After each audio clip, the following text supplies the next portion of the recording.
What's up, Dodger fans? Welcome into the LA Dodgers Brotherhood. I'm Ryan here with our brother Matthew, and I'm here with our fourth installment of our player projection series for the 2025 season. And we have our first hitter in the line, and that is Teoscar Hernandez, a beloved Dodger for 1 year, probably one of the more beloved 1 year Dodgers I've ever seen, like truly. We know what he's done for us in 2024. We'll go over that for a little bit, but Matt, let's go. Let's talk off season after we just won the World Series. Was there ever a doubt to you that Teoscar was going to come back? Honestly, no. I mean, it just felt too perfect of a fit. And when you have a guy that really wants to be here, and you have the best front office guy in the sport, and Andrew Friedman, like it would take someone stupid to not bring him back. And I know Andrew Friedman's not stupid; he's the best in the business. So I just really had faith in those two. The fact that he really did want to be here, and obviously Friedman wanted him back. So I just kept faith in that the whole time. And again, he didn't let me down. Yeah, I share the sentiment. There was no scenario to me where he wasn't coming back. Mostly because as we go through these projections, we might find outfield depth in the organization and just who we have on the team not super great, especially with our right fielder playing shortstop. But that aside, let's talk 2024 season. When we acquired him in the off season, what what were your thoughts? Like, this is a type of player we haven't really had. This heavy swing and miss, low on base percentage, but potential for high slugging guy was not something that Friedman really looked for in players, at least in his track record. So, did you have concerns going in? And obviously, he wiped them away. But I'll make this a two-part question. In it, like before the last season started, did you have concerns? Slash, what were they? And now going into this season, knowing the type of player he is, and going into 32 as a 32-year-old corner outfielder, do you think the type of player he is cause for concern in the future?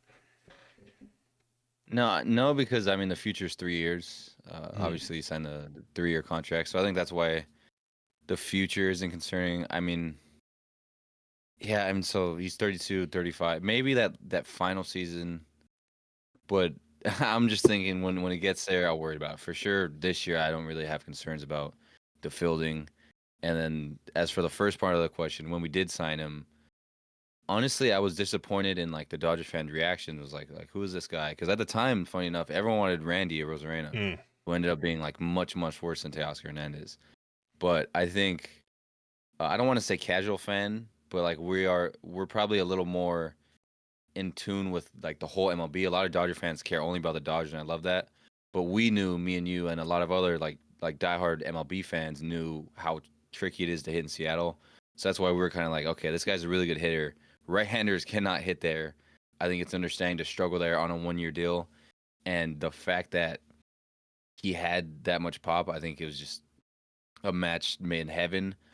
But so I didn't have concern we signed him. I did have concern when he in Korea and spring training a little bit, but specifically Korea, he yeah. was like just horrible. I think struck out like 17 straight times. Obviously, I'm exaggerating, but it was swing and miss, swing and miss, swing and miss. And after that, I was kind of like, was I wrong about him?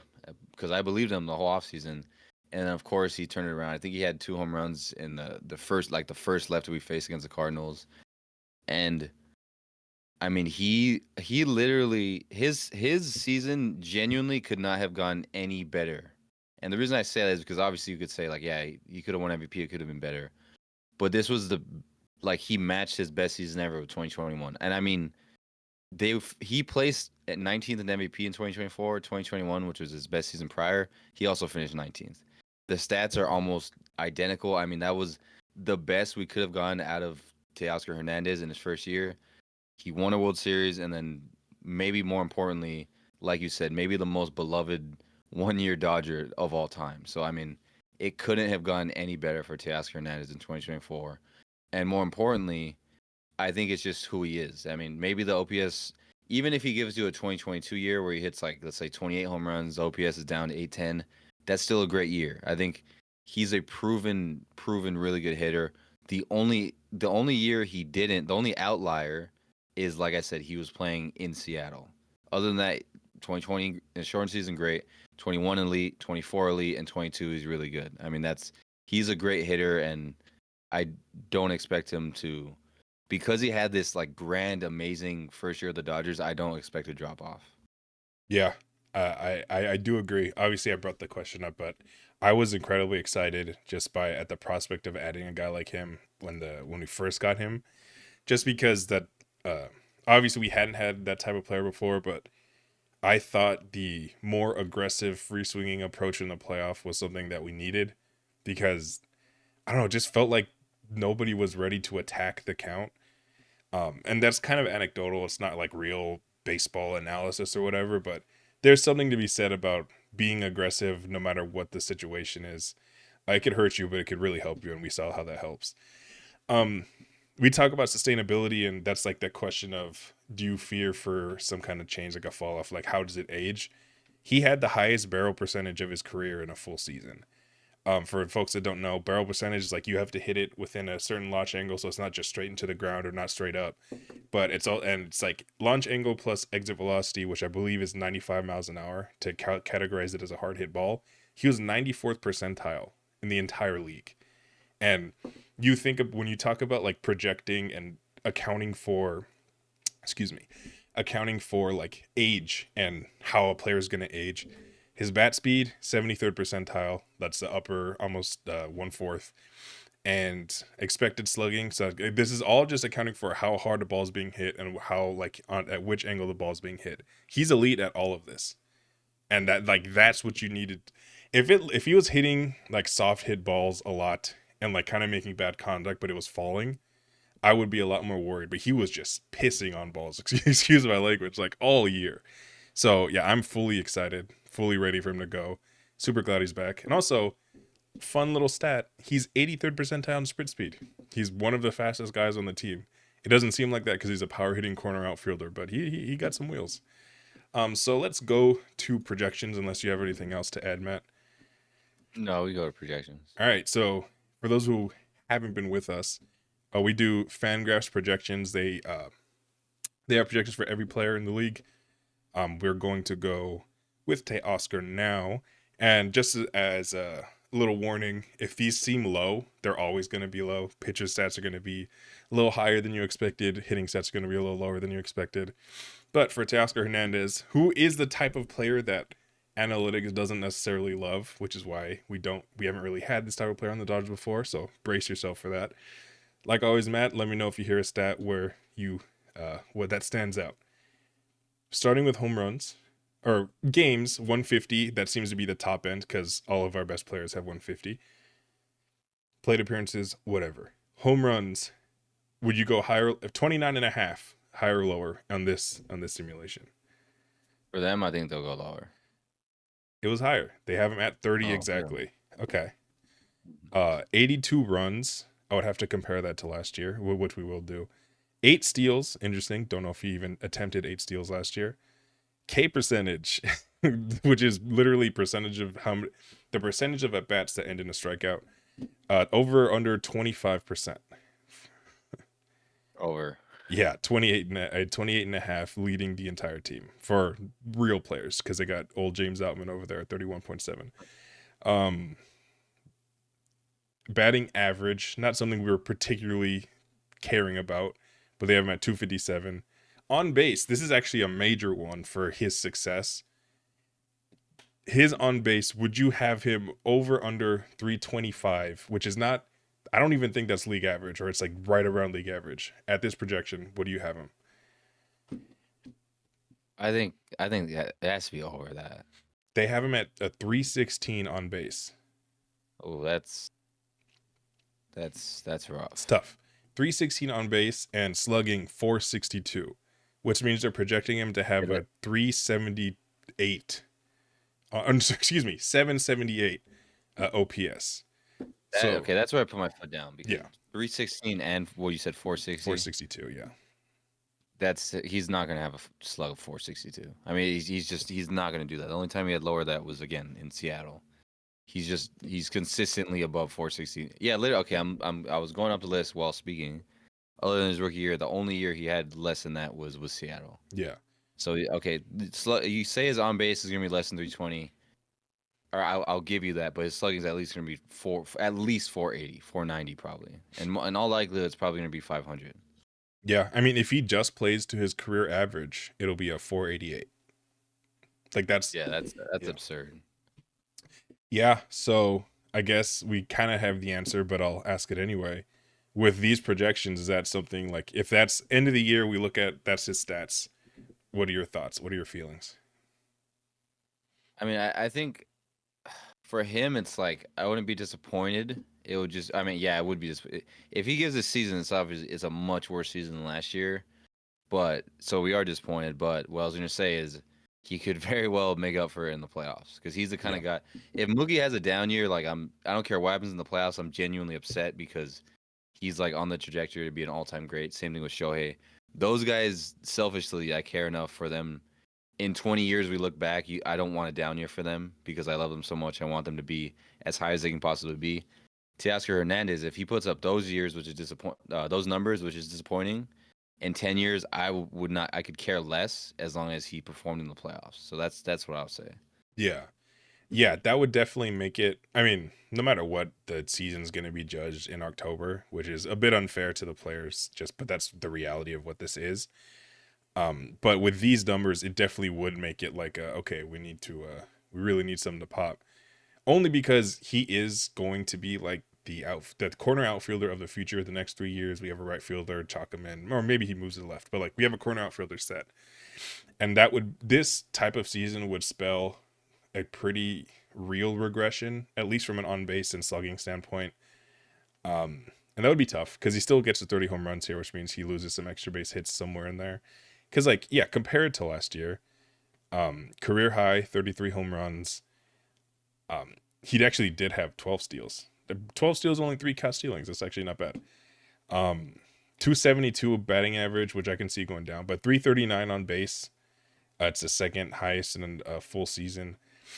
I will say the on base percentage, if it's at 319 ish, 320, that wouldn't really surprise me at all.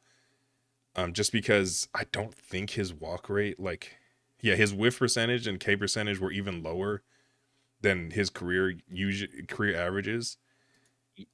Oh, you know what? Those are true, but his walk percentage did skyrocket from 2023, 13% walk percentage, 13th percentile, excuse me, to 24, he was at the 52nd percentile. So that is an actual shift in the way he was playing. So maybe Yeah, that I plays think a I part think in that's it. some Dodger effects with the approach and all that. But yeah, but what we were saying is even if he does have a 319 effect, if you, excuse me, on base percentage, if his slugging's at 500 and he's driving in runs, I'm cool with that. I don't really care. Oh, me too, for sure. I would just yeah. Yeah, Yeah. so I mean the okay, like I was getting mad at the projections. I think what I was really mad at was the slugging because Yeah. I there's a world where I see him having a what was it 317 on base percentage like that to me is believable. He's not gonna have a slugging 460. Yeah. That's the biggest thing. If his Yeah, slugging's at his normal career averages, then he'll be more than fine. I think when talking about this right now, listening to what you're saying, hearing what I'm saying, I think I can say that like this is one of the more important seasons like in a while from a certain player. And that Mm-hmm. may sound kind of weird, but like the super like Mookie and Shohei are going to be good. They're superstars. But if he has like a bad year, it is like a really serious deal compared to like I don't know, let's say Edmund or Conforto, someone else has a bad year, this would be more impactful because one, like you said, he's the solution for the next 3 years. Our outfield, our prospects, I think the future's really bright. Zaire Hope, DePaula, they've been lining up spring training. Rightfully so, Dodger fans are really excited. They're obviously not ready.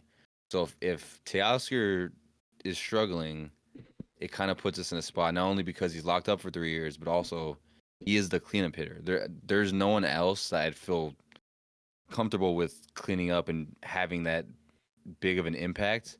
And the fact that we obviously don't win that World Series without this version of Teoscar last year, if he struggles, I think it really weakens that top of the lineup, that protection for Freddie, the cleanup hitter, the guy that can drive and runs. And again, I'm not. The reason I started the video saying I don't think he's going to regress is because I do believe that. But there is a chance that a guy with swing and miss like that could have a year like that. So it is possible, and I think this is a guy and a season I'm really looking at with caution because, like I said, it's one of the most important seasons from a player for the Dodgers. Yeah, I'm actually really glad you brought that up because I was gonna pose the question to you. That this team, for as much as it truly is like an incredibly built team, the lineup they added Michael Conforto and they're hoping for what seems to be a full season of Andy Pajes based on how things are shaking out. And that could absolutely just be a massive thing with him having a full year of experience. But the reality is this team struggled, like had some like hilarious lineups for long stretches of this season. And that was with Teoscar Hernandez being very consistent. Like he only had a few like lulls. So if he did have a similar type of regression as the projections are suggesting, which again, neither of us think will happen, but in a world where that does, we would like be really depending on our big three. Which I mean, of course, we're always going to do that. But after that, it's like Will Smith, who we kind of know who he is, which is a great catcher that will start very hot, but just really hard to be a catcher for 162 and keep your hitting statistics. So towards the end of the year, he's going to fade. Max Muncy, we know who he is, which is very good, but he's coming off an oblique, and the spring training's been very shaky for him, and he's already old. He's going to be 34. And then we got guys like Tommy Edman, Michael Conforto, and like the rest of them were the point is like it becomes kind of thin depending on how you look at it. Like most teams would kill for our bottom of the lineup. So again, I'm not saying we're gonna like be in trouble, but in terms of reaching our potential and making sure we are clearly ahead of teams like the Diamondbacks, Teoscar actually plays a very vital role in this. So him having a good season, I 100% agree. It's very important. He has one of the most important season outlooks on the team, I think, regardless of position. Yeah, he's kind of like that bridge where it's like you got the three all-time great MVPs, and you got the good role players, and he's in the middle, just kind of like that all-star, that guy that's gonna be a silver slugger. Like he's not the crazy superstar MVP. He's not the role player. He's right in the middle as like that all-star silver slugger guy, which is really really important. Yeah, I think that's a good way to put it. Him and Will Smith are like if you sim the entire season and have me look at like choose two players to see how the team did offensively, I would look at those two stats. If they went off, then I'm like, oh crap, and the Dodgers were amazing this year. And if they're kind of like average, middling, whatever, I would be like, oh, I hope the big three played well, because otherwise we're getting to some scary territory. But yeah, Yeah, I agree 100%. yeah. So now we are moving on to our final segment. Every single projection video, we have a statistic or yeah, like some kind of prediction, like a fun little prediction. So Matt, what do you have for Teoscar Hernandez in 2025? Yeah, Oscar Hernandez. I think this is kind of a strange one. I think I've been given a lot of like in-game predictions because I think those are kind of fun to see, like no Mm-hmm. hitters and all this stuff. You mentioned he had some sprint speed earlier. I think he'll hit for the cycle this year. Ooh, I see maybe cores or something. I see obviously we know he can hit a home run. Know he can hit a double. We know he can hit a single. He's the guy that could really, really get hot. I see a line drive to the wall, center field, right field, whoever jumps, and I see it bouncing back. I see him hitting for a cycle. He's that kind of fun player that does these really cool things. He's faster than people think. We obviously know he has power. I think he can hit for a cycle, which is something I really, really want to see from a Dodger. yeah, it's cool. I'm actually similar to like that kind of achievement. I think he's gonna have a 4 homer game this year. I don't remember the last Dodger who did that. I might be blanking, unfortunately. I know Corey Seager had one in 2021, I think. I don't know. Corey Seager for sure had one. Mookie's had a couple 3 homer games. But yeah, I think Teoscar gonna have a well and true 4 homer game. Um, maybe even against a team that we really want to beat. So yeah, thanks so much for watching. Like we said, every single day, Monday through Friday, there will be a new video. So if you enjoyed this, please subscribe. Go Dodgers! Thanks for watching.